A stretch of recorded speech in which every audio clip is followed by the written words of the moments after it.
Hi guys, welcome to the channel. In today's video, I'm going to show you how you can make videos shake in CapCut.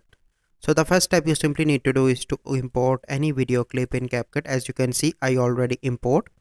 Once you've done that, you simply need to go on to the effects, go on to the video effects. So now you can see that the sources are loading. So you need to go on to the video effects, go on to the nightclub. And once you are here you can see camera shake. You simply need to download this effect. And let me add this onto the video. You can select the duration as well like this. So I want on the whole video. So let me show you the final result. So here you can see. So this is the process how you can make video shake in CapCut. So I hope you find this video helpful. If you find this video helpful, must like this video, subscribe to our YouTube channel for future videos. We'll see you in the next video. Thank you. Have a good day.